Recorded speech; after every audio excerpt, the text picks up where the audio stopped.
ముందుగా అందరికీ నమస్కారం. నేను మీ రాజు. కూటమి ప్రభుత్వం ఏపీలో అధికారాన్ని అయితే చేజిక్కించుకుంది. దీనికి మొట్టమొదటి కారణం వైసీపీ హయాంలో దాడులు, దౌర్జన్యాలు జరుగుతున్నాయి అని చెప్పి ప్రజల వ్యతిరేకత చూపడం ఒక కారణం అయితే, రెండోది కూటమి ప్రభుత్వం మేము అధికారంలోకి వస్తే సూపర్ 6 అనే పథకాలను అమలు చేస్తాము అని చెప్పడం రెండో కారణం. వీటికి సంబంధించి సూపర్ 6 పథకాల్లో ఒకటైనటువంటి మహిళలకి ఉచిత ఆర్టీసీ బస్సు ప్రయాణం ఏదైతే ఉందో దానిపైన ప్రభుత్వం ఒక నిర్ణయం తీసుకునే దిశగా అడుగులు వేస్తుందని మనకు తెలుస్తూ ఉంది.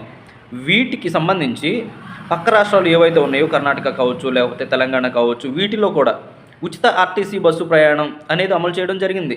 వీటిలో ఉన్న కష్ట నష్టాలు, ఒడిదుడుకులు ఏవైతే ఉన్నాయో వాటిని అధిగమించే దిశగా ఆంధ్రప్రదేశ్ ప్రభుత్వం అడుగులు వేస్తుంది.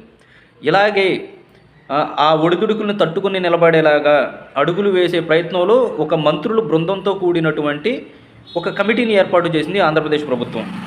అంటే అక్కడ జరుగుతున్న అవకతవకలు ఏవైతే ఉన్నాయో వాటిని అధిగమించే దిశగా ఈ మంత్రుల యొక్క ఈ కమిటీ తగు చర్యలు తీసుకునే విధంగా ఒక సూచనలు అయితే చేసే అవకాశం ఉంది.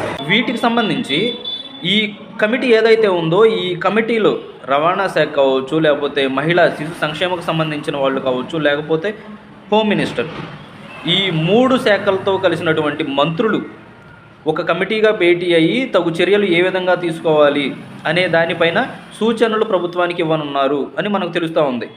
ఇది సక్సెస్ అయిన తర్వాత ఆర్టీసీ బస్సు ప్రయాణం మహిళలకు ఉచితంగా ఏదైతే ఉందో దాన్ని ప్రభుత్వం పట్టాలెక్కించే దిశగా అడుగులు వేస్తుందని మనకు తెలుస్తూ ఉంది.